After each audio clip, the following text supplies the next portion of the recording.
السلام علیکم ورحمۃ اللہ وبرکاتہ ان الحمد للہ نحمده ونستعینه ونستغفره ونعوذ باللہ من شرور انفسنا ومن سیئات اعمالنا من يهده الله فلا مضل له ومن يضلل فلا هادي له واشهد ان لا اله الا الله واشهد ان محمدا عبده ورسوله یا ایھا الذین آمنوا اتقوا اللہ حق تقاته ولا تموتن الا وانتم مسلمون یا ایھا الناس اتقوا ربکم الذی خلقکم من نفس واحدة وخلق منها زوجها وبث منهما رجالا كثيرا ونساء واتقوا الله الذي تساءلون به والارحام ان الله كان عليكم رقيبا یا ایھا الذین آمنوا اتقوا اللہ وقولوا قولا سدیدا یصلح لکم اعمالکم ویغفر لکم ذنوبکم ومن یطع اللہ ورسولہ فقد فاز فوزا عظیما اما بعد فإن خیر الحدیث کتاب اللہ وخیر الہدی ہدی محمد صلی اللہ علیہ وسلم وشر الامور محدثاتها وكل محدثة بدعة وكل بدعة ضلالة وكل ضلالة في النار قال اللہ تبارک وتعالی ان اللہ یامرکم ان تؤدوا الامانات الى اہلها رب اشرح لي صدری ویسر لي امری واحلل عقدۃ من لسانی یفقہوا قولی رب زدنی علما۔ ناظرین کرام، آج آپ کے سامنے دو موضوعات پر خطاب کرنے کی کوشش کروں گا۔ پہلا موضوع ہے امانت کی ذمہ داریاں اور دوسرا موضوع ہے فریضہ کسب حلال۔ پہلے امانت کی ذمہ داریوں پر گفتگو کی جائے گی۔ سامعین کرام، امانت کے معنی تحویل، تفویض، حوالگی اور سپردگی کے، کسی چیز کے سونپنے اور دیانتداری کو امانت کہتے ہیں۔ یوں سمجھیے کہ امانت ایک قسم کا قرض ہے جس کے بار گراں سے سبکدوش ہونا ایمان کے تقاضوں میں سے ایک اہم تقاضا ہے۔ امانت کی ذمہ داری کو کما حق ادا کرنا یہ ضروری ہے، کیونکہ انسان پر مثل قرض ہے۔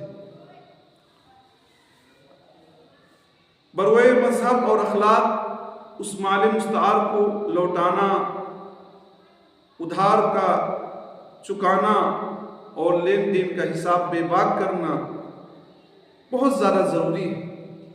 اگر کوئی انسان امانت کے لوٹانے سے انکار کرتا ہے اور کسی کی امانت کو واپس نہیں کرتا تو سمجھ جائیے کہ وہ بہت بڑے جرم کا ارتکاب کر رہا ہے اور وہ خیانت کا مرتکب ہو رہا ہے، اور اس کی پاداش میں اسے دنیا کی ذلت اور میدان محشر میں رب العالمین کے ہاں ذلیل و خوار ہوگا۔ یہ وجہ ہے کہ اللہ رب العالمین نے تمام مسلمانوں کو امانت کی ادائیگی کا آرڈر دیتے ہوئے ارشاد فرمایا، ان اللہ یامرکم ان تؤدوا الامانات الی اہلها، بے شک اللہ رب العالمین تمہیں حکم دیتا ہے کہ تم امانتوں کو ان کے اہل تک واپس کر دو۔ کسی کی کوئی ذمہ داری آپ کے اوپر ہے، اس کو واپس کر دو۔ وَإِذَا حَكَمْتُمْ بَيْنَ النَّاسِ أَن تَحْكُمُوا بِالْعَدْلِ، اور جب لوگوں کے درمیان فیصلہ کرو، لوگوں کے درمیان آپ فیصلہ کرو تو عدل کے ساتھ فیصلہ کرو، انصاف کے ساتھ فیصلہ کرو۔ ان اللہ نعم ما یعظکم بہ، یقیناً اللہ رب العالمین تمہیں بہترین چیز کی نصیحت کر رہا ہے اور بہترین چیز کی تمہیں رہنمائی کر رہا ہے۔ ان اللہ کان سمیعا بصیرا، بے شک اللہ رب العالمین سننے والا ہے، دیکھنے والا ہے۔ اگر آپ امانت کو صحیح طریقے سے ادا کریں گے، فیصلے کو صحیح طریقے سے ادا کریں گے تو یہ آپ کے حق میں بہتر ہوگا، کیونکہ اللہ تعالیٰ نے اس کا حکم دیا ہے۔ اگر ہم نے امانت کی ادائیگی میں کمی کی، کوتاہی کی اور جب فیصلہ کیا تو حق کے ساتھ اگر ہم نے فیصلہ نہیں کیا تو اللہ رب العالمین ہماری پکڑ کرے گا۔ سامعین کرام، امانت کا لفظ محدود نہیں ہے کہ صرف مال کی امانت کو امانت کہتے ہیں۔ امانت کو بعض لوگ یہ سمجھتے ہیں کہ امانت کو نقدی اور زیور تک ہی محدود سمجھتے ہیں، لیکن یاد رکھنا چاہیے کہ حوالگی مال سے متعدی ہو کر، سیم و زر کی قید سے نکل کر بہت ساری وسعتوں کو اس کے اندر پنہا کر دیا گیا ہے۔ امانت کا اطلاق ایک عالمگیر مفہوم کے لحاظ سے انسان کے عدل، انصاف، صداقت، دیانت، سکون، مساوات کی شاہراہیں کھولتا ہے اور سارے جہاں میں استحقاق نوازی کا لازوال توازن قائم کر کے ناجائز سفارش، رشوت ستانی، حق تلفی، اقربا نوازی، کام چوری، جانبداری، ظلم و عدوان اور تمدنی، معاشرتی، اقتصادی اور اخلاقی زندگی کی حق تلفیوں کو بے خوبن سے اکھاڑ پھینکتا ہے، ان کو جڑ سے ختم کر دیتا ہے۔ سن لیں کہ امانت ایک بار ہے، یہ بار گرا ہے جسے انسان کے سوا کوئی اٹھا نہ سکا۔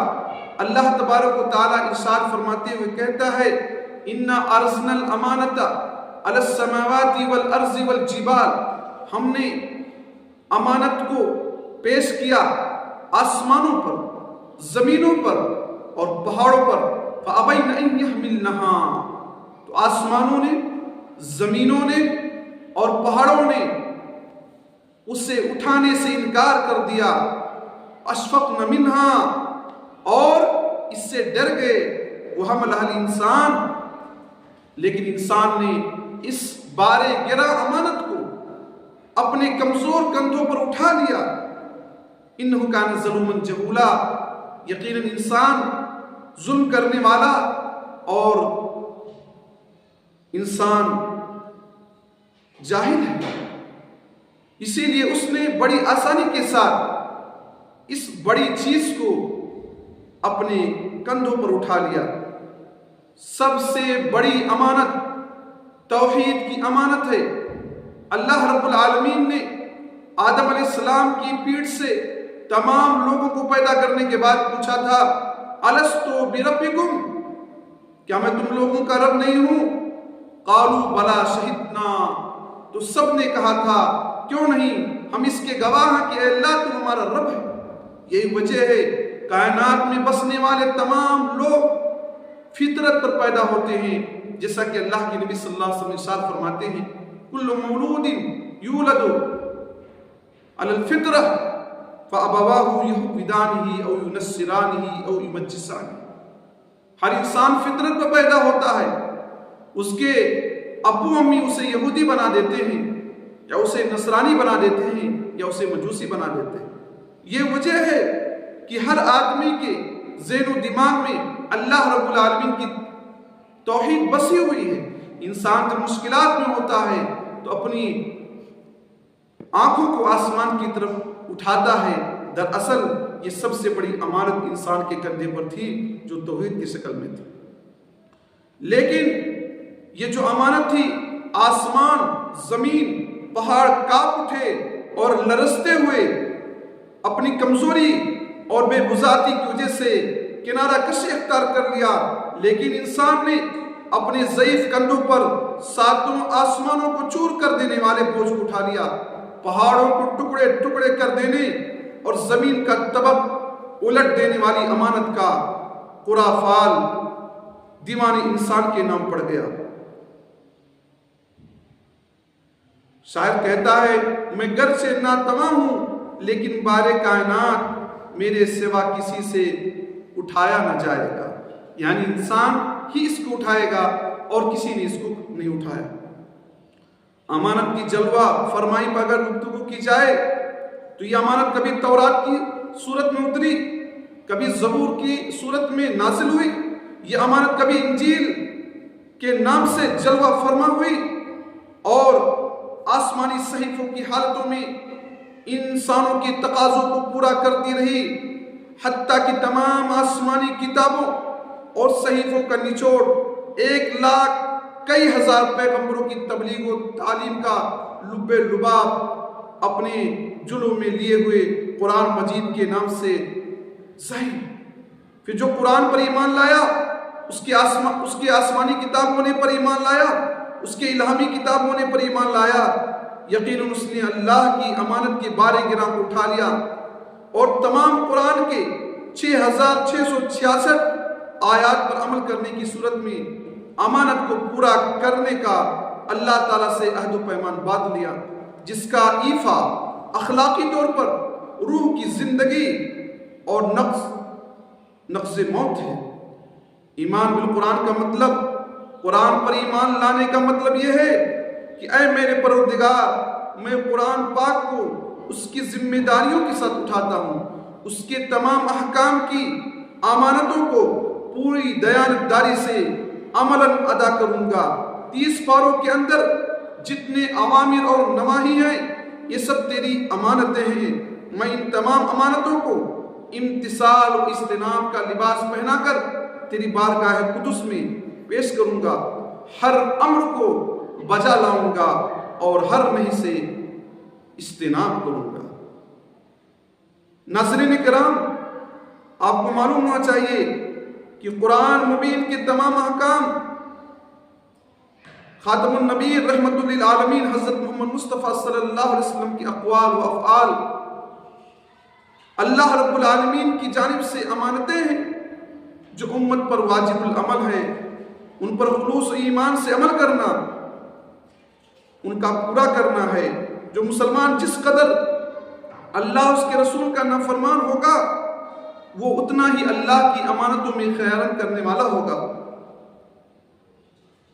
اور ادائے امانات کے عہد کو توڑ کر نفاق کی راہ پر گامزن ہوگا۔ یہ وجہ کہ اللہ کے نبی صلی اللہ علیہ وسلم نے ارشاد فرمایا کہ امانت کو نہ ادا کرنا یہ منافق کی نشانی ہے۔ نبی صلی اللہ علیہ وسلم ارشاد فرماتے ہیں، آیت المنافق ثلاث، اذا حدث کذب، جب وہ بات کرے تو جھوٹ بولے، وَإِذَا وَعَدَ أَخْلَفَ، اور جب وعدہ کرے تو وعدہ خلافی کرے، وَإِذَا اؤْتُمِنَ خَانَ، اور جب اس کے پاس امانت رکھی جائے تو وہ خیانت کرے۔ خیانت کرنا یہ منافق کا شعار اور طریقہ رہا ہے، مسلمانوں کو اس سے بچنا چاہیے۔ گلہائے امانت کا تنوع، سب سے بڑی امانت توحید کی ہے، باقی تمام شرعی احکام توحید کی امانت کے ماتحت ہیں۔ توحید اور رسالت کے اقرار کے بعد نماز امانت ہے، روزہ امانت ہے، زکوٰۃ امانت ہے، حج امانت ہے۔ جو نماز نہیں پڑھتا، روزہ نہیں رکھتا، زکوٰۃ نہیں ادا کرتا اور مالدار ہو کر حج نہیں کرتا، وہ یقیناً بہت بڑا خائن اور بہت بڑا ناشکرا انسان ہے، اللہ کے دین کا چور ہے۔ قیامت کے دن بدترین خائنوں میں شمار ہو کر ایسے آدمی کو کیفر کردار تک پہنچا دیا جائے گا۔ اس سے پتہ چلتا ہے کہ صرف توحید ہی امانت نہیں، اللہ تعالیٰ نے نماز، روزہ، زکوٰۃ، حج، قربانی کی شکل میں جو چیزیں ہم پر فرض کی ہیں، وہ تمام چیزیں ہمارے اور آپ کے لیے امانت ہیں۔ علماء دین اور مشائخ کی خیانت اس زمانے میں ایک عام سی بات ہو گئی ہے کہ لوگ اپنا پیٹ بھرنے کے لیے، لوگ اپنا پیٹ پالنے کے لیے قرآن مجید کی آیتوں کو بیچ دیتے ہیں، جس طرح سے احبار و رہبان تورات و زبور کے اندر تبدیلی کیا کرتے تھے اور اپنے من موافق اس میں ہیرا پھیری کرتے تھے۔ آج مسلمانوں میں سے کچھ ایسے علماء ہیں جو قرآن مجید کی آیتوں کو چند پیسوں کے عوض بیچ دیتے ہیں۔ جو لوگ ایسا کرتے ہیں، قیامت کے دن جہنم میں جو پہلے لوگ جائیں گے، ان میں ایک ایسا عالم بھی ہوگا جو دنیا کماتا ہے اور شہرت کے لیے دین کا کام کرتا ہے اور پیسوں کے بدلے دین کو بیچ دیتا ہے۔ لیکن جو عالم، جو امام، جو مدرس، جو قاری، جو مجاہد اللہ کے لیے، دین کے لیے، اللہ کو خوش کرنے کے لیے امانت کو صحیح طریقے سے ادا کرتا ہے، اپنے ذمہ داری کو صحیح طریقے سے ادا کرتا ہے، دین کی تبلیغ کرتا ہے، قرآن کی بات بتلاتا ہے، قرآن کا درس دیتا ہے، قرآن کے مفاہیم کو بدلاتا ہے، لوگوں کو دین کی باتیں بتلاتا ہے، سمجھاتا ہے، دین کی تبلیغ کرتا ہے، تو ایسا انسان اللہ رب العالمین کے ہاں سرخرو ہوگا۔ ناظرین کرام، یہ بات بھی جان لیں، حکومت اللہ کی ایک امانت ہے، حکومت اللہ تعالیٰ کی ایک عظیم الشان امانت ہے، حکومت کا ہر عہدہ امانت ہے، حکومت کے بے شمار محکمے اور ان میں کام کرنے والے لاکھوں کروڑوں سرکاری ملازموں کے فرائض بھی اللہ کی امانتیں ہیں۔ اگر یہ سب لوگ عدل و انصاف اور ایمانداری سے کام کریں گے تو اللہ کی امانتوں کو پورا کر کے اجر کے مستحق ہوں گے، اور اگر کام میں چوری، سستی، کاہلی، جانبداری، رشوت ستانی، ظلم و عدوان سے کام لیں گے تو اللہ کی امانت کو برباد کر کے خیانت کرنے والے قرار پائیں گے۔ گورنر جنرل سے لے کر ایک ادنا سے چپراسی تک اپنے فرائض کو ایمانداری اور جفاکشی سے پورا کرنے والے اللہ کے نزدیک بڑے امین ہوتے ہیں، اور بے ایمانی اور کام چوری سے اپنے فرائض کو ذبح کرنے والے خدا جبار کی نظر میں بڑے خائن اور نقب زن ہوتے ہیں۔ ناظرین کرام، اعضاء انسانی امانت ہے، یہ ہاتھ یہ امانت ہے، یہ زبان یہ امانت ہے، یہ پیر یہ قدم یہ آنکھیں یہ امانت ہیں، ان کو اللہ کے راستے میں لگانا چاہیے، ہاتھ کا صحیح استعمال کرنا چاہیے، جس طرح سے قرآن و حدیث میں کہا گیا ہے۔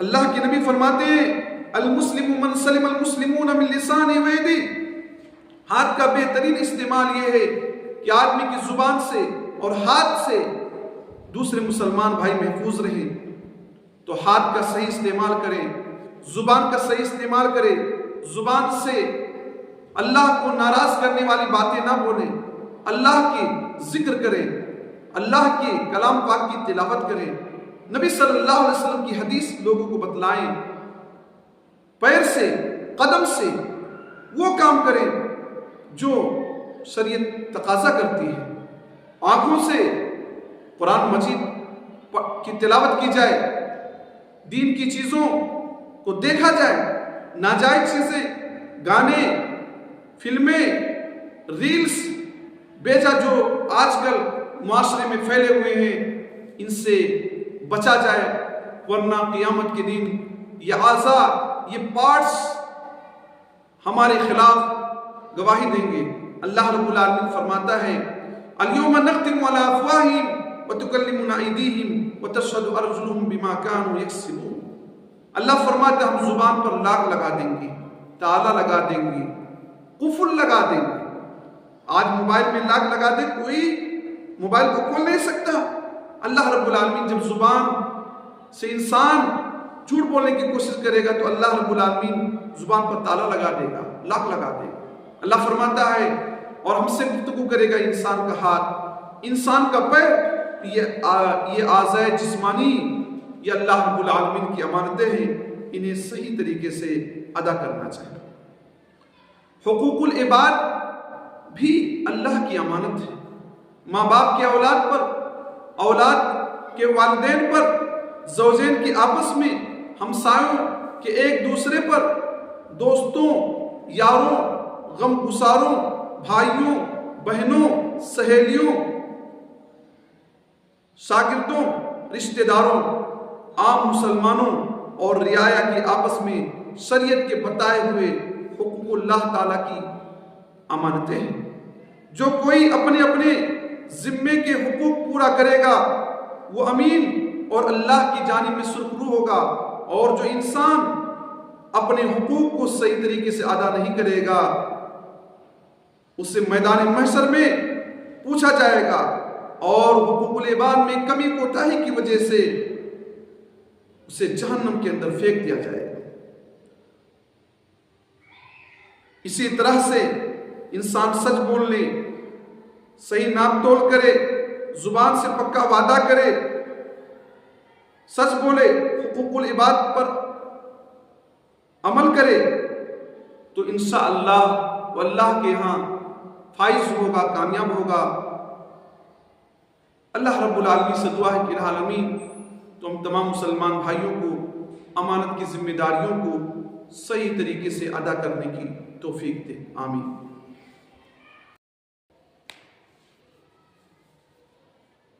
اب میں آپ لوگوں کے سامنے فریضہ کسب حلال کے متعلق گفتگو کروں گا۔ شاعر کہتا ہے، اے طائر لاہوتی اس رزق موت اچھی، جس رزق سے آتی ہو پرواز میں کوتاہی۔ ناظرین کرام، اسلام نے 5 وقتہ نمازوں کے بعد اور اسلام کے ارکان کے بعد، اسلام کے پیلرز کے بعد جس چیز پر زور دیا ہے وہ کسب حلال کی طلب ہے۔ مسلمان حلال کی کمائے اپنے اہل و عیال کے کھانے پینے اور دیگر ضروریات کے ادائیگی میں حلال کمائی پر توجہ دے۔ اور کسب حلال کی طلب اس لیے ضروری ہے کہ جب تک رزق حلال اور طیب کھانا پیٹ میں نہ جائے اللہ تعالی عبادت قبول نہیں کرتا۔ قوت حرام سے روح و نفس کثیف اور مقدر ہو جاتے ہیں، اعضاء و جوارح کو صالح اعمال اور نیک خیال کی توفیق نہیں ملتی، ناپاک خون کی تولید، مردہ دلی، فاسد خیالات اور گندی ذہنیت پر منتج ہوتی ہے، اور پھر انسان کا اللہ کے ساتھ کسی بھی طرح سے رشتے محبت و ولایت قائم نہیں ہو سکتا۔ حالانکہ دنیا میں اس کی تخلیق کی علت قرب الہی کا پانا اور عبادت باری تعالیٰ کو ادا کرنا ہے، جیسا کہ اللہ رب العالمین کا ارشاد ہے، وما خلقت الجن والانس الا لیعبدون، الذاریات، میں نے انسانوں کو، میں نے جناتوں کو محض اپنی عبادت کے لیے پیدا کیا۔ شاعر کہتا ہے، میری زندگی کا مقصد تیرے دین کی سرفرازی، میں اسی لیے مسلمان، میں اسی لیے نمازی۔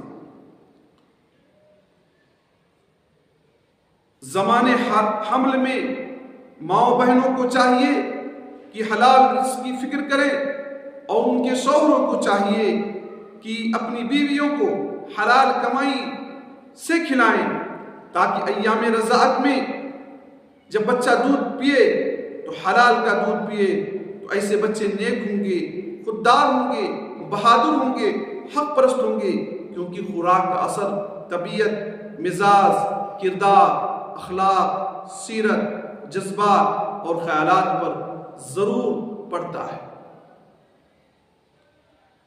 ایام رضاعت میں صالح دودھ کی فکر ہونی چاہیے۔ مائیں اپنے بچوں کو حلال دودھ پلانے کی کوشش کریں، یہ اس وقت ہوگا جب ان کے گھر پہ حلال کمائی آئے گی، اور وہ حلال کمائی کو کھائیں گے، حرام کمائی سے بچیں گے، تب جا کر یہ دودھ صالح اور اچھا ہوگا۔ آپ جانتے ہیں ایک بادشاہ گزرا ہے فرعون، یہ مصر میں جتنے بچے پیدا ہوتے تھے تمام بچوں کو مار ڈالتا تھا۔ اتفاق کی بات، اللہ رب العالمین نے موسیٰ علیہ السلام کی پرورش پر پیدائش فرمائی تو ان کی ماں نے صندوق میں کر کے انہیں پانی کے حوالے کر دیا۔ فرعون نے جب حضرت موسیٰ علیہ السلام کو دیکھا کہ صندوق میں ایک چھوٹا بچہ آ رہا ہے جو بڑا ہی حسین و جمیل، بڑا ہی خوبصورت ہے، اپنے خادموں کو حکم دیا، اپنے نوکروں کو حکم دیا، اپنے ہاں کام کرنے والے لوگوں کو حکم دیا، اس صندوق کو اٹھا لو۔ اور وہ اولاد ذکور سے محروم تھا۔ جب بچہ کو لایا گیا تو بچے کو دودھ پلانے کی اس نے کوشش کی، مختلف دائیوں کو بلایا۔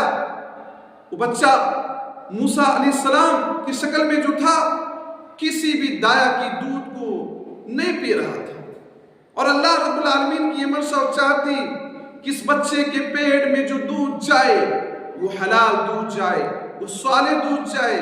وہیں پر ان کی بہن حضرت موسیٰ علیہ السلام کی بہن کھڑی ہوئی تھی، انہوں نے کہا کہ میں ایک ایسی دایا کو جانتی ہوں، ہو سکتا ہے کہ یہ بچہ اس دایا کے دودھ کو پی لے۔ چنانچہ فرعون کہتا ہے کہ جاؤ اس دایا کو بلا کر لے آؤ۔ دراصل وہ دایا حضرت موسیٰ علیہ السلام کی ماں تھی۔ جیسے وہ دایا آتی ہے، موسیٰ علیہ السلام ان کا دودھ پینا شروع کر دیتے ہیں، اور اس سے پہلے جتنی بھی دایا دودھ پلانے کی کوشش کرتی تھی، موسیٰ علیہ السلام کسی کا دودھ نہیں پیتے تھے، کیونکہ اللہ تعالیٰ فرماتا ہے حرمنا علیہ المناسع، ہم نے اس پر تمام طرح کے دودھ کو حرام کر دیا تھا۔ لیکن جیسے ہی ان کی ماں نے دودھ پلانا شروع کیا، حضرت موسیٰ علیہ السلام نے دودھ پینا شروع کر دیا۔ کیا آپ نے غور کیا؟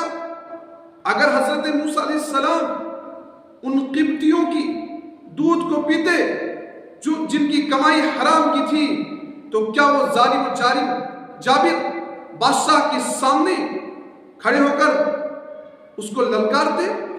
جو بادشاہ، جو فرعون انا ربکم الاعلی کا دعویٰ کر رکھا تھا کہ میں تم سب کا رب ہوں، بلند و بالا ہوں، جو اپنے آپ کے سوا کسی کی نہیں سنتا تھا، ہرگز نہیں، ہرگز نہیں۔ چونکہ حضرت موسیٰ علیہ السلام نے اپنی ماں کا دودھ پیا تھا جو حلال دودھ تھا، اس لیے ان کے اندر جرأت، بے باکی آئی، اور انہوں نے فرعون سے ڈٹ کر مقابلہ کیا، اور نتیجہ آپ جانتے ہیں، اللہ رب العالمین نے فرعون کو سمندر دریا کے اندر غرق کر دیا اور اسے ہمیشہ ہمیشہ کے لیے عبرت بنا دیا۔ آج ہم کھانے پینے میں احتیاط سے کام نہیں لیتے۔ کتنے مسلمان لڑکے لڑکیاں، مرد عورت ایسے ہیں جو حرام کھاتے ہیں اور اس کی ذرا برابر پرواہ نہیں کرتے۔ ذرا ایک لمحے کے لیے سوچئے کہ رحمت دو عالم محمد مصطفیٰ صلی اللہ علیہ وسلم کی نماز سے حضرت حسن رضی اللہ عنہ جو چھوٹے بچے تھے، ایک کھجور اٹھا کر منہ میں ڈال لیتے ہیں، اللہ کے نبی صلی اللہ علیہ وسلم کی نظر ان پر پڑتی ہے تو اپنی انگلی ان کے منہ میں ڈال کر کھجور کو باہر پھینک دیتے ہیں اور کہتے ہیں بیٹا تھوک دو، انما ہیا من اوساخ الناس، یہ لوگوں کی گندگیاں ہیں، یہ لوگوں کا میل کچیل ہے، فلا تحل لمحمد ولا لآل محمد، یہ محمد کے لیے اور آل محمد کے لیے جائز نہیں ہے۔ صحیح مسلم اور صحیح نسائی میں یہ بات مذکور ہے، اور صحیح بخاری میں اس طرح الفاظ ہیں، اخذ الحسن تمرۃ من تمر صدقہ، حسن رضی اللہ عنہ نے کھجور کے جو زکوٰۃ کا تھا لیا اور اپنے منہ میں ڈال دیا۔ اللہ کے نبی صلی اللہ علیہ وسلم نے کہا کہہ چھی، اسے پھینک دو، ان لا ناکل الصدقہ، اے میرے نواسے کیا تمہیں معلوم نہیں کہ محمد اور آل محمد کے لیے زکوٰۃ کا مال کھانا جائز نہیں ہے؟ ہم صدقہ یعنی زکوٰۃ کا مال نہیں کھاتے ہیں، لہٰذا آپ زکوٰۃ کا مال تھوک دیجئے، پھینک دیجئے۔ سامعین کرام، اس سے بات سمجھ میں آتی ہے کہ اللہ کے نبی صلی اللہ علیہ وسلم جس کے حلال کی کتنی فکر کیا کرتے تھے، اور ایک کھجور کا ٹکڑا اپنے نواسے کے منہ میں نہیں رہنے دیا۔ آج ہم ہیں کہ ہم میں سے کتنے لوگ ایسے ہیں جن کی کمائی، جن کی آمدنی حرام چیزوں پر ٹکی ہوتی ہے، لیکن انہیں ذرہ برابر احساس نہیں ہوتا۔ بچہ منہ کے اندر کھجور رکھ لیا ہے، نبی صلی اللہ علیہ وسلم نے اس کو منہ سے نکال کر پھینک دیا کہ یہ چیز مناسب نہیں، کیونکہ اس کا اثر اخلاق کردار پر پڑے گا۔ جس کے حلال کا اثر اخلاق پر پڑتا ہے۔ یہ بات یاد رکھنا چاہیے کہ حلال کا رزق کھانے سے نیکیوں اور بھلائیوں کی توفیق ملتی ہے، اخلاق بلند ہوتے ہیں، سیرتیں سنورتی ہیں، کردار نکھرتا ہے، طبیعت میں حیا، تواضع، نرمی، بردباری، سخاوت، شجاعت، اخلاقی جرأت، حوصلہ، صبر، قناعت، رحم، مروت، حق گوئی، توحید پرستی اور راست گفتاری کے جوہر پیدا ہوتے ہیں۔ ہر مسلمان کو اپنے اپنے ذریعہ معاش کی طرف اچھی طرح خیال رکھنا چاہیے کہ روزی حلال کی کمائی جائے، بلکہ حلال میں حرام کا شائبہ تک شامل نہ ہو۔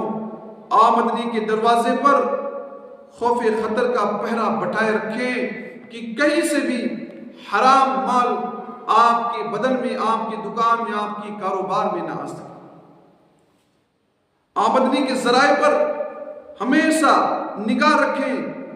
ملازموں کو چاہیے کہ اپنی تنخواہوں کی طہارت کو رشوت کی نجاست سے آلودہ نہ کرے۔ تاجر، سوداگر، بیوپاری، دکاندار اور لین دین کرنے والے یاد رکھیں کہ خرید و فروخت اور معاملات کے اندر دھوکہ، فریب کرنے، جھوٹی قسم کھانے، مال کا عیب چھپا کر بیچنے، کم تولنے اور کم ماپنے سے روزی حرام ہو جاتی ہے۔ ایک مرتبہ اللہ کے نبی صلی اللہ علیہ وسلم بازار میں گئے، ایک آدمی کی دکان پر گئے، وہ آدمی اناج رکھے ہوا تھا۔ اللہ کے نبی صلی اللہ علیہ وسلم نے اس کے اناج میں اپنا ہاتھ ڈالا، نبی صلی اللہ علیہ وسلم کا ہاتھ بھیگ گیا، کچا ہو گیا۔ نبی صلی اللہ علیہ وسلم نے پوچھا، ذرا بتلاؤ تو صحیح، اوپر تم نے سوکھا مال رکھا ہے، نیچے تم نے بھیگا مال رکھا ہے، کچا مال رکھا ہے۔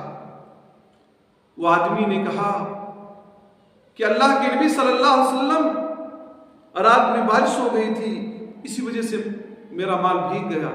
تو نبی صلی اللہ علیہ وسلم نے اسے ڈانٹا اور اسے کہا، افلا جعلتہ فوق الطعام کی یراہ الناس، تم نے اس کھانے کو اوپر کیوں نہیں رکھا؟ تم نے اس سامان کو، بھیگے ہوئے سامان کو، کچے سامان کو اوپر کیوں نہیں رکھا؟ من غصہ فلیس منی، جو دھوکہ دے وہ ہم میں سے نہیں۔ ایک طرح سے وہ تاجر دھوکہ دینے کی کوشش کر رہا تھا، اوپر سوکھا مال رکھا تھا، نیچے کچا مال، بھیگا مال رکھا تھا۔ تو نبی نے کہا دھوکہ دینے والا ہم سے نہیں، وہ ہمارے طریقے پر نہیں، ہمارے منہج پر نہیں، ہمارے اصول پر نہیں، ہمارے ضابطے پر نہیں۔ آج کتنے لوگ دھوکہ دے کر سامانوں کو بیچتے ہیں، میڈ ان چائنا کا سامان ہوتا ہے، چائنا کا بنا ہوا سامان ہوتا ہے، میڈ ان جاپان کہہ کر کہ جاپان کا بنا ہوا ہے بیچ دیتے ہیں۔ گاڑی، موٹر سائیکل کا انجن کھلا ہوا ہوتا ہے اور آدمی کہتا ہے اس کا انجن کھلا ہوا نہیں ہے، بالکل سیف ہے، بیچ دیتا ہے۔ سامعین کرام، یہ ہمیں دیکھنے کی ضرورت ہے۔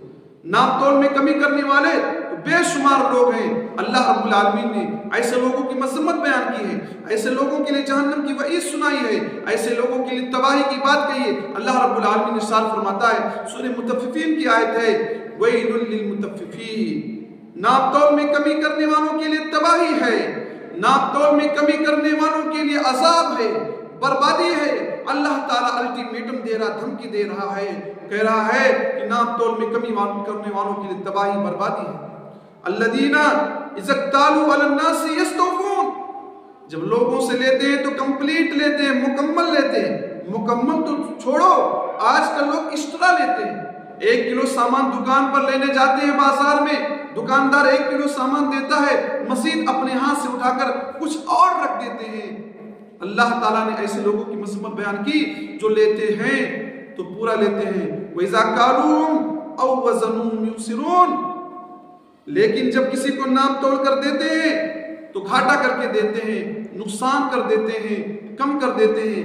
أَلَا يَظُنُّ أُولَٰئِكَ أَنَّهُم مَّبْعُوثُونَ، کیا یہ لوگ گمان کر رکھے ہیں، کیا لوگ یہ نہیں سوچتے کہ انہیں دوبارہ اٹھایا جائے گا؟ دراصل اس طرح کا کام کرنے والا آخرت پہ ایمان نہیں رکھتا ہے۔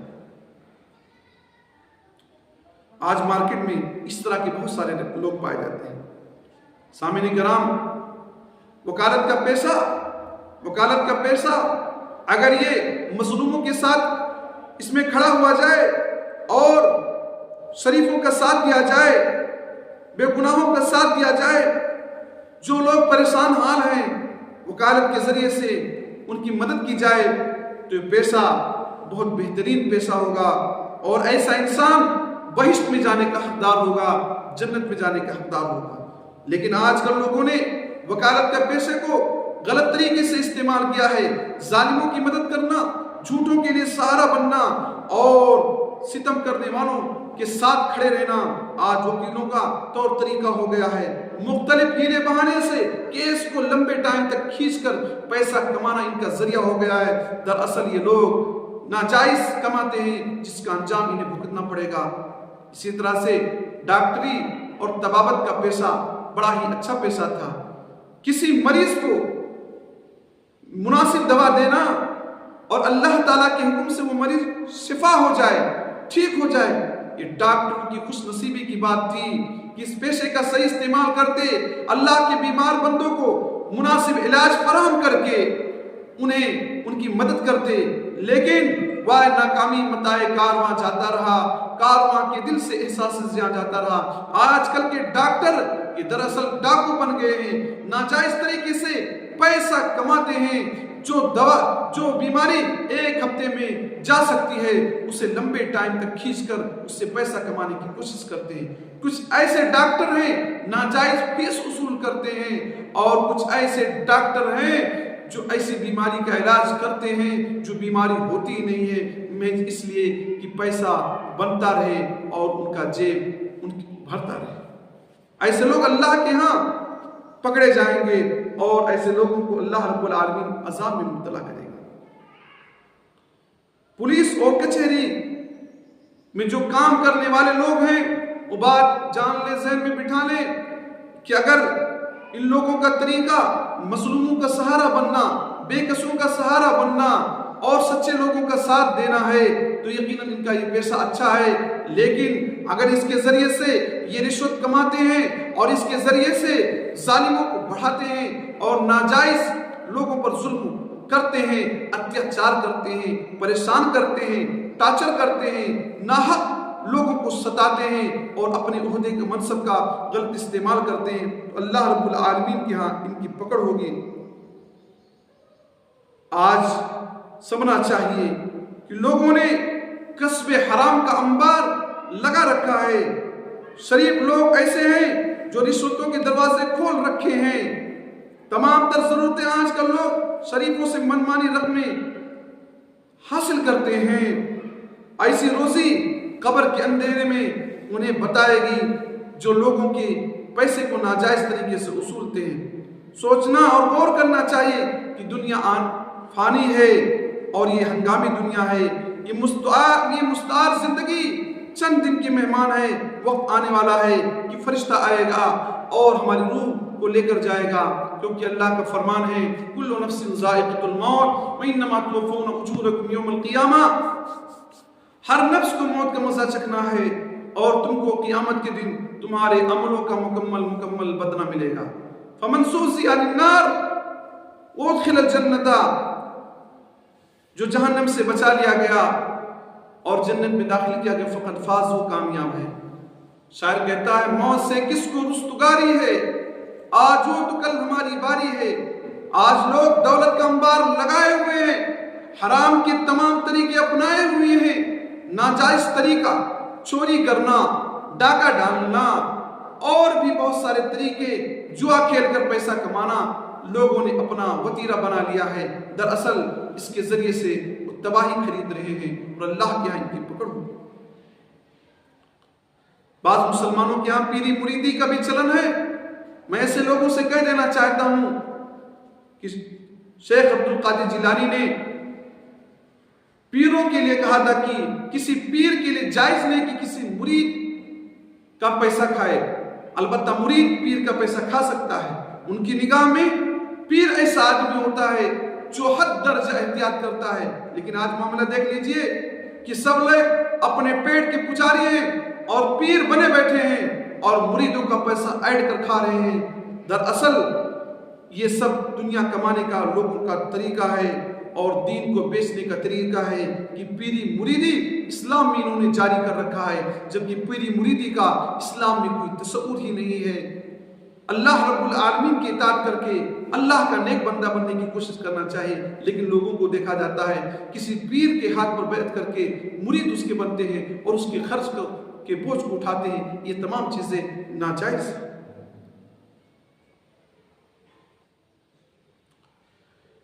انسان کو صبر و توکل کرنا چاہیے.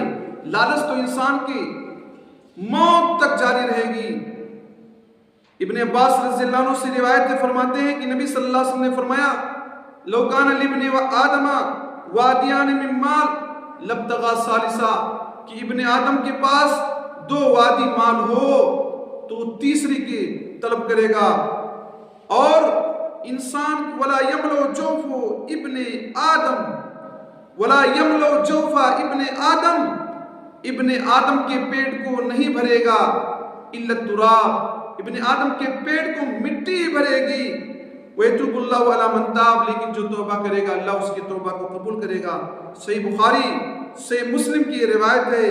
اس سے آپ اندازہ لگائیں کہ لوگ مال کے کتنے لالچی ہوتے ہیں.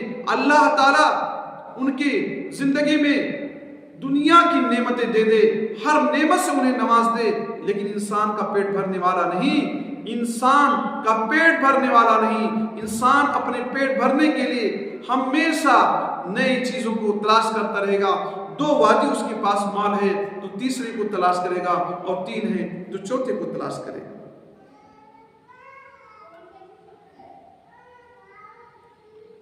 اس حدیث میں نبی صلی اللہ علیہ وسلم نے ابن آدم کا حال عام حال بتایا ہے کہ آدمی کی جبلت اور فطرت میں حرص اور لالچ ہے. وہ ہر طرح سے مال کو کمانے کی کوشش کرتا ہے اور ہر طرح کے اسباب کو اپنانے کی کوشش کرتا ہے، جبکہ اللہ رب العالمین نے مال کو فتنہ قرار دیا اور کہا انما اموالکم اولادکم فتنہ، یقیناً تمہارا مال بھی فتنہ ہے اور تمہاری اولاد بھی فتنہ ہے. مال فتنہ ہے لیکن پھر بھی آدمی مال کے پیچھے پڑا رہتا ہے، مال کے پیچھے پڑا رہتا ہے. سامعین کرام، ہمیں دنیا میں ایک مسافر کی طرح رہنا چاہیے. اللہ کے نبی صلی اللہ علیہ وسلم کے بارے میں آتا ہے، عبداللہ بن عمر رضی اللہ عنہ فرماتے ہیں اخذ رسول اللہ صلی اللہ علیہ وسلم بمنکبیہ، کہ نبی صلی اللہ علیہ وسلم نے میرے موڈھے پر، میرے کندھے پر ہاتھ رکھا. فقال، اور کہا کن فی الدنیا کأنک غریب، تم دنیا میں ایسے رہو جیسے اجنبی رہتا ہے. اجنبی کے پاس کوئی مسافر جو ہوتا ہے، اجنبی جو ہوتا ہے، اس کے پاس دنیا کا زیادہ ساز و سامان نہیں ہوتا، ضرورت کی چیزیں وہ رکھتا ہے. اور عابر السبیل، دنیا میں راہگیر کی طرح سے رہو کہ راستے میں چلنے والا جس طرح سے سامان سب سے کم لے کر جاتا ہے اور ہلکا سامان لے کر جاتا ہے تاکہ اسے کوئی دقت پریشانی نہ ہو، اسی طرح سے تم دنیا میں رہو. اور ایک حدیث میں اللہ کے نبی صلی اللہ علیہ وسلم نے فرمایا وَعُدَّ نَفْسَكَ مِنْ أَهْلِ الْقُبُورِ، اپنے آپ کو اہل قبور میں شمار کرو.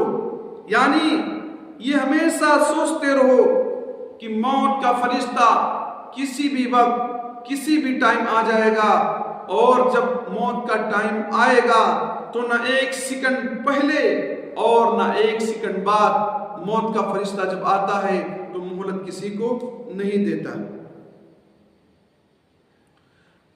انسان جب کسی کو نصیحت کرتا ہے، کسی کو کوئی بات سمجھاتا ہے تو عام طور پر مونڈھوں کو پکڑ لیتا ہے، کندھوں پر ہاتھ رکھ لیتا ہے. یہ دراصل شفقت کی نشانی ہوتی ہے. تو اس حدیث کا خلاصہ لباب یہ ہے کہ جس طرح سے راہگیر، راستہ چلنے والا بہت زیادہ سامان لے کر نہیں چلتا، بہت زیادہ فکر کر کے نہیں چلتا، اسی طرح ہمیں اور آپ کو دنیا میں رہنا ہے. دنیا میں رہ کر دراصل ہمیں اور آپ کو آخرت کی تیاری کرنا ہے اور اس دنیا میں دل نہیں لگانا ہے. لیکن آج کچھ لوگ ایسے ہیں کہ جو دنیا میں کو سب کچھ سمجھ بیٹھے ہیں، دنیا کمانے کے لیے تمام طرح کے ہتھ کنڈے استعمال کرتے ہیں. اور ایسے لوگوں کے بارے میں کہہ دینا چاہتا ہوں مسلمان بھائیوں کہ جو مال ہم کرتے رہتے ہیں، یہ مال ہمارے پاس جو ہے وہ 3 طرح کا مال ہمارا ہے، باقی ہمارا نہیں. صحیح مسلم کی روایت ہے ان عبداللہ بن شخیر رضی اللہ عنہ قال اتیت النبی صلی اللہ علیہ وسلم یقرأ. عبداللہ بن شخیر رضی اللہ عنہ فرماتے ہیں کہ میں اللہ کے نبی صلی اللہ علیہ وسلم کے پاس آیا، آپ صلی اللہ علیہ وسلم پڑھ رہے تھے الہاکم التکاثر حتی زرتم المقابر، تم لوگوں کو مال کی کثرت کے طلب نے غافل کر دیا، تم لوگوں کو تکاثر نے غافل کر دیا، حتی زرتم المقابر، یہاں تک تم لوگوں نے قبروں کی زیارت کر لیا۔ آج انسان مال مال کہتا رہتا ہے یہاں تک کہ مر جاتا ہے، آدمی قبر میں پیر لٹکائے ہوتا ہے، لیکن مال کی حرص اور لالچ اس کے ذہن و دماغ میں ہوتی ہے۔ اللہ کے نبی نے فرمایا یقول ابن آدم مالی مالی، ابن آدم کہتا ہے میرا مال میرا مال۔ اے ابن آدم تیرا مال وہ ہے جسے تو کھا لے، اے ابن آدم تیرا مال وہ ہے جسے تو پہن لے، اے ابن آدم تیرا مال وہ تصدقت فامسیت، جسے تو اللہ کے راستے میں خیرات کر دے، مسجد میں مدرسے میں لگا دے، غریبوں یتیموں بیواؤں کو دے دے، ضرورت مندوں کی ہیلپ کر دے، کسی کے کام آ جائے، صدقہ خیرات کر دے، وہ مال تیرا ہے۔ بقیہ جو مال بچا کر ہم نے رکھا ہے، آپ نے رکھا ہے، تجوریوں میں بند کر کے رکھا ہے، بینکوں میں جمع کر کے رکھا ہے، روپے کی شکل میں، ڈالر کی شکل میں، ریال کی شکل میں، وہ مال ہمارا نہیں ہے۔ ہمیں تو دنیا میں ہم آئے تھے، دنیا یہ دراصل آخرت کی کھیتی تھی، لیکن ہم نے مال و دولت کی لالچ میں صرف مال مال کرتے رہتے ہیں یہاں تک کہ موت آ جاتی ہے۔ اور یہ جانتے ہیں مال کس کا ہے؟ ایک حدیث میں اللہ کے نبی فرماتے ہیں وَقَدْ كَانَ لِفُلَانٍ، یہ مال فلاں کا ہے، یعنی ورثہ کا ہے۔ آج انسان چاہے جوان ہو یا بوڑھا ہو ہمیشہ مال کی فکر کرتا رہتا ہے، جبکہ اللہ کے نبی صلی اللہ علیہ وسلم فرماتے ہیں ان ابی ہریرہ رضی اللہ عنہ قال قال رسول اللہ صلی اللہ علیہ وسلم، ابو ہریرہ رضی اللہ عنہ سے روایت ہے، کہتے ہیں کہ اللہ کے رسول صلی اللہ علیہ وسلم نے ارشاد فرمایا آمار امتی ما بین 60 الی 70، میری امت کی عمر 60 سال سے 70 سال کے بیچ میں ہوتی ہے، اور بہت کم لوگ ایسے ہوتے ہیں جو 70 سال کراس کر جاتے ہیں۔ یہ جامع ترمذی اور ابن ماجہ کی روایت ہے۔ جامع ترمذی حدیث نمبر 3550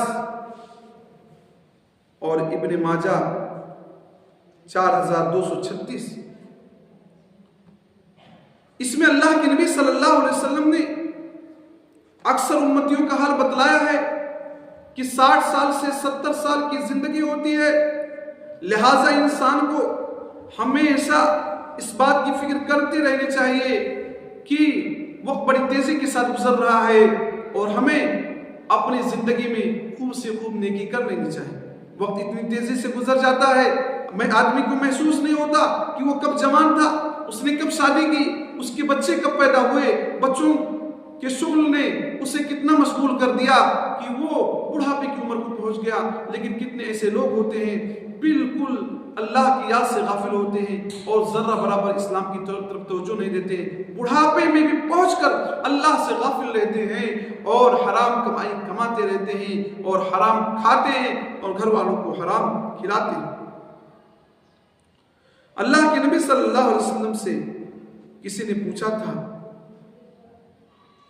ای الناس خیر، کون سا انسان سب سے بہتر ہے؟ تو اللہ کے نبی نے فرمایا من طال عمرہ، جس کی عمر لمبی ہو، وحسن عملہ، اور جس کا عمل بہتر ہو، وہ سب سے بہتر انسان ہے۔ پھر پوچھا کہ اللہ کے نبی کون آدمی برا ہے؟ اللہ کے نبی نے فرمایا من طال عمرہ، کہ جس کی عمر لمبی ہو اور اس کا عمل برا ہو، وہ آدمی سب سے برا انسان ہے، وہ آدمی سب سے برا انسان ہے۔ سنن ترمذی کی یہ روایت ہے۔ اس سے آپ سمجھ لیجئے کہ یہ جو زندگی ملی ہے 60 سالہ 70 سالہ 50 سالہ زندگی ملی ہے، اس زندگی کو اچھی طریقے سے گزارنا چاہیے، اللہ کی عبادت میں گزارنا چاہیے، اور خاص طور سے رزق حرام سے بالکل لیا اجتناب اور پرہیز کرنا چاہیے۔ بڑھاپے میں انسان کی حرص عام طور پر بڑھ جاتی ہے۔ ناظرین کرام، آدمی جب بوڑھا ہوتا ہے مال و دولت کی لالچ اس سے کم ہونے کے بجائے بڑھتی رہتی ہے. جیسا کہ اللہ کے نبی صلی اللہ علیہ وسلم سے حضرت انس رضی اللہ عنہ روایت کہتے ہیں قال رسول اللہ صلی اللہ علیہ وسلم یحرم ابن آدم بوڑھا ہو جاتا ہے، ویشب منہ اسنان، اور دو چیزیں اس کی جوان رہتی ہیں، الحرص علی المال، مال کا وہ حریص رہتا ہے، والحرص علی العمر، اور لمبی عمر کا بھی وہ حریص رہتا ہے. سے بخاری حدیث نمبر 6421. اللہ کے نبی صلی اللہ علیہ وسلم اس حدیث میں فرماتے ہیں کہ انسان بوڑھا ہو جاتا ہے، بوڑھا ہونے کے بعد تو اسے خوب سے خوب عبادت کرنا چاہیے. خود اللہ کے نبی صلی اللہ علیہ وسلم کو اللہ نے یہ تعلیم دی، اذا جاء نصر اللہ والفتح، کہ نبی صلی اللہ علیہ وسلم جب اللہ کی مدد آ گئی اور مکہ فتح ہو گیا، وَرَأَيْتَ النَّاسَ يَدْخُلُونَ فِي دِينِ اللَّهِ أَفْوَاجًا، اور آپ نے دیکھا کہ لوگ اسلام میں جوک در جوک، فوج در فوج داخل ہو رہے ہیں. وَرَأَيْتَ النَّاسَ يَدْخُلُونَ فِي دِينِ اللَّهِ أَفْوَاجًا فَسَبِّحْ بِحَمْدِ رَبِّكَ وَاسْتَغْفِرْهُ إِنَّهُ كَانَ تَوَّابًا. تو آپ اپنے رب کی تعریف کیجیے، آپ اپنے رب کی بڑائی بیان کیجیے، اللہ سے معافی مانگیے، یقین بہت زیادہ توبہ قبول کرنے والا ہے. گویا اللہ تعالیٰ نے نبی کو یہ اشارہ دیا کہ آپ کی عمر کمپلیٹ ہونے والی ہے، آپ کا مشن پورا ہو گیا، لوگ مسلمان ہو گئے، لوگ ایمان لے آئے، جوک در جوک، فوج در فوج لوگ مسلمان ہو رہے ہیں فتح مکہ کے بعد. تو آپ کا کام کیا ہے؟ اب آپ تسبیح و تحلیل میں مزید اضافہ کر دیجئے، مزید استغفار کیجئے. چنانچہ اللہ کے رسول صلی اللہ علیہ وسلم کے بارے میں آتا، اللہ کے نبی فرماتے یا ایھا الناس توبوا الی ربکم، اے لوگو رب سے توبہ کرو. فواللہ انی لا اتوب الی اللہ عز وجل فی اليوم 100 مرہ، اللہ کی قسم میں دن و رات میں 100 مرتبہ اللہ سے معافی مانگتا ہوں. ذرا سوچیں اللہ کے نبی صلی اللہ علیہ وسلم کہ اگلے پچھلے گناہوں کو اللہ نے معاف فرما دیا، پھر بھی 100 مرتبہ استغفار کرتے ہیں. اور اللہ تعالیٰ نے تعلیم دیا کہ آپ تسبیح بھی بیان کیجئے، آپ اللہ کی تعریف کیجئے. اللہ کے نبی صلی اللہ علیہ وسلم اللہ کی خوب تسبیح خوب تعریف کرتے تھے. آج ہم ہیں، آپ ہیں، کہ ہم میں سے کتنے لوگ، کتنے بزرگان بوڑھے ہیں، ہماری مائیں کتنی بوڑھی ہو چکی ہیں، لیکن ان کے اندر مال کی حرص بڑھی ہوئی ہے اور عمر کے لمبے ہونے کی تڑپ ان کے ہیں. جبکہ ہونا یہ چاہیے کہ انسان کی جب عمر ڈھل گئی، انسان بڑھاپے کی طرف چلا گیا، 60 سال کی عمر ہونے کو ہے، 70 سال اس کی عمر ہونے کو ہے، تو ایسی صورت میں انسان کو چاہیے تھا کہ وہ اللہ رب العالمین کی طرف لو لگاتا اور اللہ کی تسبیح کرتا، اللہ کی تحلیل کرتا. لیکن عجیب بات ہے، انسان جتنا بوڑھا ہوتا چلا جاتا ہے اتنا ہی مال کا حریص، لالچی ہو جاتا ہے، اور اس کے لیے وہ نہ تو حلال حرام کے درمیان کوئی تفریق نہیں کرتا. چاہے مال آئے حرام طریقے سے آئے، ناجائز طریقے سے آئے، چوری کے ذریعے سے آئے، ڈاکہ کے ذریعے سے آئے، ناپ تول میں کمی کر کے آئے، سودی کاروبار کے ذریعے سے آئے، رشوت کے ذریعے سے آئے، وہ اس کی ذرہ برابر فکر نہیں کرتا. جبکہ اس چیز کی طرف انسان کو توجہ دینی چاہیے کہ ہمیشہ رزق حلال کی فکر ہونی چاہیے. مومن کے وارے نیارے ہیں. صہیب رضی اللہ عنہ سے روایت ہے، اللہ کے نبی صلی اللہ علیہ وسلم سے روایت کرتے ہوئے کہتے ہیں صہیب رضی اللہ عنہ قال قال رسول اللہ صلی اللہ علیہ وسلم اجمل لامر المومن. حضرت صہیب رضی اللہ عنہ سے روایت فرماتے ہیں کہ اللہ کے نبی صلی اللہ علیہ وسلم نے ارشاد فرمایا اجمل لامر المومن، مومن کا معاملہ عجیب ہے، ان امرہ کلہ لہ خیر، مومن کا تمام معاملہ خیر پر بھلائی پر جا کر ختم ہوتا ہے. یعنی مومن کے دونوں ہاتھ میں لڈو ہوتے ہیں. ان اصابتہ سراء شکر فکان خیر لہ، اگر مومن کو کوئی بھلائی کوئی خوشی لاحق ہوتی ہے شکریہ ادا کرتا ہے، اللہ کا شکر ادا کرتا ہے، سجد شکر ادا کرتا ہے، اپنے تمام اعضاء کو اللہ رب العالمین کی عبادت اور اطاعت میں لگاتا ہے، تو دراصل یہ اس کا شکریہ اللہ کا شکر ادا کرتا ہے، اس کے لیے بہتر ہوتا ثواب ملتا ہے. وَإِنْ أَصَابَتْهُ سَرَّاء صَبَرَ فَكَانَ خَيْرًا لَهُ، اگر مومن کو کوئی تکلیف لاحق ہوتی ہے تو صبر کرتا ہے تو یہ بھی اس کے حق میں بہتر ہوتا ہے. گویا مومن کے دونوں ہاتھ میں لڈو ہیں، مصیبت آئے تو بھی صبر کرتا ہے اور خوشی ملے تو اللہ کا شکر ادا کرتا ہے، دونوں حالتوں میں اسے ثواب ملتا ہے، دونوں حالتوں میں اسے اللہ کی نعمتیں ملتی ہیں۔ صحیح مسلم کی روایت ہے، حدیث نمبر 2999۔ سامعین کرام، اللہ اگر ہمیں دے تو ہمیں اللہ کا شکر ادا کرنا چاہیے۔ اللہ اگر ہمیں مال دے، دولت دے، تو اللہ کا شکر ادا کرنا چاہیے۔ اللہ فرماتا ہے لئن شکرتم لازیدنکم، اگر تم شکر ادا کرو گے مال جو میں نے دیا ہے تو میں مزید دوں گا، ولئن کفرتم ان عذابی لشدید، اگر تم نے ناشکری کی جو ہم نے دولت دیا، جو ہم نے مال دیا، اس میں ناشکری کیا تو میرا پکڑ سخت ہے۔ تو اللہ تعالیٰ ایک طرح سے جن کو دولت دیا ہے انہیں تنبیہ کر رہا ہے کہ جب دولت تمہیں ملی ہے تو اللہ کا شکر ادا کرو۔ شکر یہ ہے کہ اس کی زکوٰۃ دو، اس کا خیرات کرو اور اللہ کی تعریف توصیف بیان کرتے رہو۔ اور اس حدیث میں تعلیم ہے کہ اگر اللہ نے کسی کو دولت کم دیا ہے، روپیہ پیسہ کم دیا ہے، تو اللہ رب العالمین کی اس دی ہوئی تقسیم پر راضی ہو، گرچہ اسے اللہ نے اسے کم دیا ہے، اور اللہ رب العالمین کہ اس فیصلے پر راضی ہو اور سب سے کام لے، اللہ رب العالمین اسے ثواب سے نوازے گا۔ انسان جب اللہ پر کامل بھروسہ کرتا ہے، اللہ رب العالمین اسے روزی عطا کرتا ہے، اور ایسی جگہ سے روزی عطا کرے گا کہ اسے احساس نہیں ہوگا۔ اللہ رب العالمین کا ارشاد ہے وَمَن يَتَوَكَّلْ عَلَى اللَّهِ فَهُوَ حَسْبُهُ، جو اللہ تعالیٰ پر بھروسہ کرتا ہے اللہ تعالیٰ اس کے لیے کافی ہوتا ہے۔ کہیں اللہ فرماتا ہے وَمَن يَتَّقِ اللَّهَ يَجْعَل لَّهُ مَخْرَجًا وَيَرْزُقْهُ مِنْ حَيْثُ لَا يَحْتَسِبُ، جو اللہ کا تقوی اختیار کرتا ہے، اللہ پر بھروسہ بھی اختیار کیا، اللہ پر تقوی بھی اختیار کیا، تو اللہ تعالیٰ کیا کرتا ہے، اسے ایسی جگہ سے روزی دیتا ہے وَيَرْزُقْهُ مِنْ حَيْثُ لَا يَحْتَسِبُ، وَمَن يَتَّقِ اللَّهَ يَجْعَل لَّهُ مَخْرَجًا وَيَرْزُقْهُ مِنْ حَيْثُ لَا يَحْتَسِبُ، جو اللہ کا تقوی اختیار کرتا ہے اللہ اس کے لیے راستہ نکال دیتا ہے، اسے ایسی جگہ سے روزی دیتا ہے کہ جس سے اسے وہم و گمان نہیں ہوتا ہے۔ ایک حدیث ہے، حضرت عمر رضی اللہ عنہ روایت کرتے ہیں، ان عمر رضی اللہ عنہ قال سمعت رسول اللہ صلی اللہ علیہ وسلم یقول لو انکم تتوکلون علی اللہ حق توکل لرزقکم کما یرزق الطیر تغدو خماسا وتروح بطانا۔ ترمذی کی روایت ہے، اللہ کے نبی صلی اللہ علیہ وسلم سے حضرت عمر بن خطاب روایت کرتے ہوئے کہتے ہیں کہ اللہ کے نبی فرماتے ہیں لو انکم تتوکلون علی اللہ حق توکلی، کہ اگر تم لوگ اللہ پر اس طرح بھروسہ کرو جس طرح اللہ پر بھروسہ کرنا چاہیے، یعنی جیسا بھروسہ کرنا چاہیے ویسا بھروسہ کرو، لرزقکم، تو اللہ تمہیں ایسی جگہ سے رزق عطا کرے گا، اللہ تمہیں ویسے ہی روزی دے گا، کما یرزق الطیر، جس طرح اللہ پرندوں کو روزی دیتا ہے۔ یہ برڈز، یہ پرندے جو اللہ کی روزی پاتے ہیں، کیوں پاتے ہیں؟ پرندوں کو اللہ پر بھروسہ ہوتا ہے، تو جس طرح سے اللہ پر بھروسہ کرنا چاہیے اسی طرح سے اگر ہم اللہ پر بھروسہ کریں تو اللہ تعالیٰ ہمیں اسی طرح روزی دے گا جس طرح سے پرندوں کو روزی دیتا ہے۔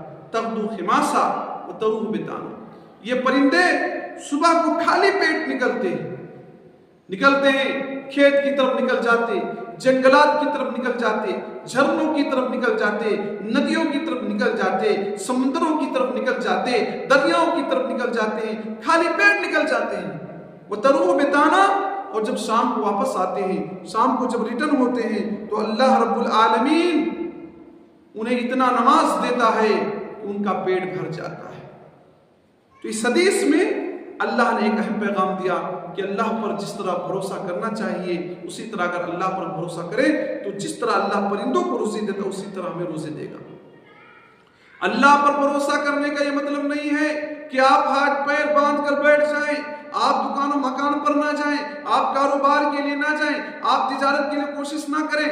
نہیں مسلمان بھائیو، اللہ تعالیٰ فرماتا ہے فَإِذَا قُضِيَتِ الصَّلَاةُ فَانتَشِرُوا فِي الْأَرْضِ وَابْتَغُوا مِن فَضْلِ اللَّهِ۔ جمعہ کے دن اذان کے بعد بزنس بند ہو گیا تھا، کام دھندا بند ہو گیا تھا، کیونکہ اللہ نے کہا تھا کہ کام دھندا بند کر دو، نماز کے لیے چلے آؤ۔ اب نماز جب ختم ہو گئی تو کیا اللہ فرما رہا ہے فَإِذَا قُضِيَتِ الصَّلَاةُ فَانتَشِرُوا فِي الْأَرْضِ، جب نماز ختم ہو گئی تو آپ زمین میں پھیل جائیے، فَانتَشِرُوا فِي الْأَرْضِ وابتغوا من فضل اللہ، اور اللہ کی روزی کو تلاشیے، اللہ کی روزی کو تلاشیے، محنت کیجیے، مشقت کیجیے، سبب کو اپنانا ضروری ہے۔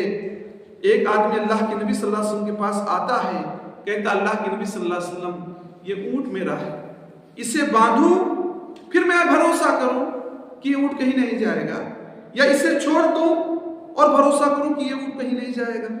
اللہ کے نبی صلی اللہ علیہ وسلم نے فرمایا ایقلھا ثم توکل، پہلے اسے باندھو، پہلے اس اونٹ کو باندھو، پھر یہ بھروسہ کرو کہ یہ اونٹ کہیں نہیں جائے گا، یعنی سبب کو اپنانا، سبب چاہے چھوٹا ہو اسے اپنانا ہے۔ اللہ تعالیٰ نے حضرت ایوب علیہ السلام کو جب بیماری سے شفا دینا چاہا تھا اور وہاں سے چشمہ نکالنا چاہا تھا تو حضرت ایوب سے کہا تھا ارکز برجلک ھذا مغتسل بارد وشراب، کہ ایوب علیہ السلام اپنے پیر کو زمین پر ماریے، اس زمین پر پیر کو آپ ماریں گے تو وہاں سے چشمہ نکل پڑے گا جو نہانے کا کام آئے گا، ٹھنڈا پانی ہوگا اور پینے کا کام آئے گا۔ سامعین کرام، ہم جانتے ہیں کہ زمین پر پیر مارنے سے چشمہ نہیں پھوٹتا، زمین پر پیر مارنے سے پانی نہیں نکلتا، لیکن اللہ تعالیٰ نے حضرت ایوب علیہ السلام کو سبب اپنانے کا حکم دیا، خاص سبب ہلکا ہو چھوٹا ہو، کیونکہ سبب اپنانا ضروری ہے۔ تو توکل کا مطلب یہ نہیں ہے کہ آپ گھر پر بیٹھے رہیں اور کہیں اللہ ہمیں کھلائے گا، اللہ ہمیں پلائے گا، نہیں نہیں، آپ کو کام دھندا کے لیے نکلنا پڑے گا، بزنس کے لیے نکلنا پڑے گا، کاروبار کے لیے نکلنا پڑے گا۔ آپ نے دیکھا سنا نہیں کہ پرندے اپنے گھونسلوں سے نکلتے ہیں اور سفر کرتے ہیں، محنت کرتے ہیں، مشقت کرتے ہیں، تب اللہ تعالیٰ ان کے پیٹ کو بھرتا ہے۔ تو ہمیں بھی چاہیے کہ اللہ پر بھروسہ کریں لیکن سبب کو بھی اپنائیں، اور یہ بات بھی جان لیجیے کہ سبب پر مکمل بھروسہ نہ کریں بلکہ رزق اللہ کے حوالے کر دیں، سبب ہونے کے معنی کہ اللہ تعالیٰ کے حوالے کر دیں۔ سامعین کرام، ہمیں اللہ تعالیٰ پر بہت زیادہ بھروسہ ہونا چاہیے، اتنا بھروسہ جتنا بھروسہ کی تعلیم اللہ کے نبی صلی اللہ علیہ وسلم نے حضرت ابن عباس کو دی تھی۔ حضرت ابن عباس کہتے ہیں عن ابن عباس رضی اللہ عنہ قال کنت خلف رسول اللہ صلی اللہ علیہ وسلم یوما، میں ایک دن اللہ کے رسول صلی اللہ علیہ وسلم کے پیچھے تھا، فقال یا غلام، کہا اے بچے، اے لڑکے، انی اعلمک کلمات، میں تمہیں چند باتیں سکھلا رہا ہوں، میں تمہیں چند باتیں بتلا رہا ہوں، ان باتوں کو آپ سیکھ لیجئے، ان باتوں کو آپ جان لیجئے۔ احفظ اللہ یحفظک، اے لڑکے، اللہ کے اوامر کی پابندی کرنا، اللہ کے حکموں کو بجا لانا، اللہ کے آرڈر کو فالو کرنا، اللہ کے کلام پر عمل کرنا، اللہ تمہاری حفاظت فرمائے گا۔ جب مصیبت ہوگی، پریشانی ہوگی، دکھ ہوگی تو اللہ تمہاری حفاظت فرمائے گا۔ اس کے بعد اللہ کے نبی فرماتے ہیں احفظ اللہ تجد تجاہک، اے بندے، اللہ کے نواہی سے بچنا، اللہ کے نواہی سے اجتناب کرنا، اللہ کی منع کردہ چیزوں سے بچ جانا، اللہ رب العالمین تمہاری حفاظت فرمائے گا۔ اس کے بعد اللہ کے نبی فرماتے ہیں وَإِذَا سَأَلْتَ فَاسْأَلِ اللَّهَ، اے لڑکے جب تمہیں کوئی چیز مانگنا ہو تو کس سے مانگنا؟ اللہ سے مانگنا۔ کوئی چیز طلب کرنا ہے کس سے طلب کرنا؟ اللہ سے طلب کرنا۔ وَإِذَا اسْتَعَنْتَ فَاسْتَعِنْ بِاللَّهِ، اور جب مدد مانگنا تو اللہ سے مدد مانگنا، مدد طلب کرنا تو اللہ تعالیٰ سے مدد طلب کرنا۔ وَعَلَمْ أَنَّ الْأُمَّةَ لَوِ اجْتَمَعَتْ عَلَىٰ أَن يَنفَعُوكَ بِشَيْءٍ، اور جان لیجئے کہ پوری امت، پوری دنیا کے لوگ اکٹھا ہو جائیں عَلَىٰ أَن يَنفَعُوكَ بِشَيْءٍ، کہ تمہیں کسی چیز کا فائدہ پہنچائے، لَمْ يَنفَعُوكَ بِشَيْءٍ، تمہیں فائدہ نہیں پہنچا سکتے مگر اتنا قد كتبه اللہ لك، اللہ نے جتنا تمہارے لیے لکھا ہوگا اتنا فائدہ ملے گا۔ پوری دنیا والے، آندھرا پردیش، کرناٹک، پوری دنیا والے مل کر تمہیں فائدہ پہنچانا چاہیں تو فائدہ نہیں پہنچا سکتے مگر اتنا تمہیں فائدہ پہنچائیں گے جتنا اللہ نے تمہارے حق میں لکھ دیا ہے۔ اس کے بعد اللہ کے نبی فرماتے ہیں وَلَوِ اسْتَمَعُوا عَلَىٰ أَن يَضُرُّوكَ بِشَيْءٍ لَمْ يَضُرُّوكَ بِشَيْءٍ، اگر پوری دنیا تمہیں تکلیف پہنچانا چاہے، پوری دنیا تمہیں مٹانا چاہے، پوری دنیا تمہارے وجود کو ختم کرنا چاہے تو تمہیں تکلیف نہیں پہنچا سکتے، تمہیں نقصان نہیں پہنچا سکتے، تمہیں ختم نہیں کر سکتے، ہاں تمہیں اتنا نقصان پہنچائیں گے جتنا اللہ تعالیٰ نے تمہارے حق میں لکھ دیا ہے۔ لم یضرک الا بشیء قد کتب اللہ علیک، اتنا ہی نقصان پہنچائیں گے جتنا قد کتبہ اللہ علیک، جتنا اللہ تعالیٰ نے تمہارے خلاف لکھ دیا کہ اس کو یہ نقصان ہونا، اسے یہ تکلیف ہونا، اسے یہ دکھ پہنچے، اتنا ملے گا۔ رفعت الاقلام، قلم کو اٹھا لیا گیا، وجفت الصحف، صحیفہ سوکھ گیا ہے، یعنی تقدیر میں جو لکھا جانا تو وہ ہو گیا ہے۔ اب کسی کے چاہنے نہ چاہنے سے کچھ نہیں ہوگا، اللہ پر بھروسہ کرنے سے، اللہ پر اعتماد کرنے سے اللہ عطا کرے گا۔ آپ اللہ سے دعائیں کرتے رہیں، آپ اللہ سے مانگتے رہیں، اللہ پر بھروسہ کرتے رہیں، اللہ سے مدد مانگیں، اللہ سے سوال کریں، اللہ آپ کو ضرور عطا کرے گا۔ اور یہ بات ذہن میں بٹھا لیں کہ دنیا والے فائدہ پہنچانے چاہے تو نہیں فائدہ پہنچا سکتے، مگر اتنا جتنا اللہ نے لکھ دیا ہے۔ اور پوری دنیا والے تمہیں نقصان پہنچانا چاہیں تو نقصان نہیں پہنچا سکتے، مگر اتنا جتنا اللہ تعالیٰ نے تمہارے خلاف لکھ دیا ہے۔ ایک بات میں اور آپ لوگوں کے ذہن میں بٹھانا چاہتا ہوں، سامعین کرام، ناظرین کرام، کسی بھی نعمت کو حقیر نہیں سمجھنا چاہیے۔ آج لوگوں کو دیکھا جاتا ہے کہ اللہ کی دی ہوئی نعمتوں سے سنتشٹ نہیں ہوتے، اللہ کی دی ہوئی نعمتوں سے مطمئن نہیں ہوتے، اللہ کے فیصلے پر ایگری نہیں ہوتے، اللہ کے فیصلے کو نہیں مانتے۔ اللہ نے اگر کم دیا ہے تو ہمیشہ شکوہ کرتے ہیں، حسد کے شکار ہو جاتے ہیں، کسی کے گھر کو دیکھتے ہیں، کسی کے زمین جائیداد کو دیکھتے ہیں، کسی کے گاڑی گھوڑا کو دیکھتے ہیں، کسی کی ترقی کو دیکھتے ہیں تو کہتے ہیں کہ اللہ نے ہمیں کچھ نہیں دیا، جبکہ اللہ نے انسان کو بہت کچھ دے دیا ہے، پھر بھی اللہ کی ناشکری کرتا ہے۔ اللہ فرماتا ہے وَإِن تَعُدُّوا نِعْمَتَ اللَّهِ لَا تُحْصُوهَا، اللہ نے تمہیں اتنی نعمتیں دی ہیں کہ اگر تم ان کو کاؤنٹ کرنا چاہو، اگر تم ان کو گننا چاہو، اگر تم انہیں شمار کرنا چاہو تو شمار نہیں کر سکتے۔ انسان اپنی ناک پہ غور کر لے، آنکھ پر غور کر لے، آنکھ خراب ہو جائے تو کتنا پیسہ اس کا لگتا ہے، کڈنی خراب ہو جائے، کڈنی دینے کو کوئی تیار نہیں ہوتا، لاکھوں کروڑوں روپے خرچ کر کے آدمی دوسرے کی کڈنی حاصل کرتا۔ اللہ نے یہ ساری چیزیں دی ہیں۔ آدمی گھر میں لائٹ چلاتا ہے، بجلی چلاتا ہے، اس کا پیسہ آتا ہے، آدمی کو بل پے کرنا پڑتا ہے، اگر پیسہ نہ جمع کرے اس کی لائٹ کٹ جائے گی، اس کی لائٹ بند کر دی جائے گی۔ اللہ تعالیٰ سورج نکالتا صبح کو، ساری دنیا کے اندھیرے کو ختم کر دیتا ہے، دنیا کو منور کر دیتا ہے۔ کیا اللہ کی چھوٹی نعمت ہے؟ لیکن انسان ہے اس کی ناقدری کرتا ہے۔ یہ وجہ ہے کہ اللہ کے نبی صلی اللہ علیہ وسلم نے یہ تعلیم دی ہے۔ عزیز بچوں، سامعین کرام، اللہ کے نبی صلی اللہ علیہ وسلم نے یہ تعلیم دی ہے کہ دین کے معاملے میں اپنے سے اوپر کو دیکھو اور دنیا کے معاملے میں اپنے سے نیچے کو دیکھو۔ عن ابی ہریرہ رضی اللہ عنہ قال قال رسول اللہ صلی اللہ علیہ وسلم، ابو ہریرہ رضی اللہ عنہ سے روایت ہے، کہتے ہیں کہ اللہ کے نبی صلی اللہ علیہ وسلم نے ارشاد فرمایا انظروا الی من هو اسفل منکم، اس کی طرف دیکھو جو تم سے دنیا میں مقام و مرتبے میں نیچے ہو، ولا تنظروا الی من هو فوقکم، اس آدمی کی طرف نہ دیکھو جو دنیا میں تم سے آگے ہو، فإنه أجدر ألا تزدروا نعمت اللہ علیکم، ایسا تم کرو گے کہ دنیا کے معاملے میں اپنے سے کمتر کو دیکھو گے، اپنے سے بڑے کو نہیں دیکھو گے، تو اللہ کی کسی نعمت کو تم کمزور اور حقیر نہیں سمجھو گے۔ ابن ماجہ کی یہ روایت ہے۔ سامعین کرام، اس میں غور کیجئے، اللہ تعالیٰ نے یہ پیغام دیا ہے کہ دین کے معاملے میں ہمیں دین کے معاملے میں اپنے سے برتر کو دیکھنا اور دنیا کے معاملے میں اپنے سے کمتر کو دیکھنا۔ اور نبی صلی اللہ علیہ وسلم نے حدیث میں اسی چیز کی طرف اشارہ کیا ہے کہ دین کے معاملے میں اپنے سے کمتر کو دیکھو، اپنے سے بڑے کو نہ دیکھو، نہیں تو اگر اپنے سے بڑے کو دیکھو گے تو دل میں حسد ہوگا، جلن ہوگا، کسی کے گھر کو دیکھ کر، کسی کے مکان کو دیکھ کر، کسی کے دکان کو دیکھ کر جلن ہوگا، تڑپ ہوگی، حسد ہوگی، تو یہ اچھی چیز نہیں ہے۔ آج بہت سارے لوگوں کو دیکھا جاتا ہے کہ اپنی نعمت سے خوش نہیں ہوتے۔ ایک واقعہ میں ذکر کروں تو ایک آدمی جا رہا تھا، پیدل جا رہا تھا، دیکھا لوگ جوتے پہن کر آ رہے ہیں، کہنے لگا کہ میں کتنا بد نصیب ہوں کہ اللہ نے مجھے جوتا نہیں دیا ہے، میں پیر میں میرے جوتا تک نہیں ہے اور لوگ جوتا پہن کر آ رہے ہیں۔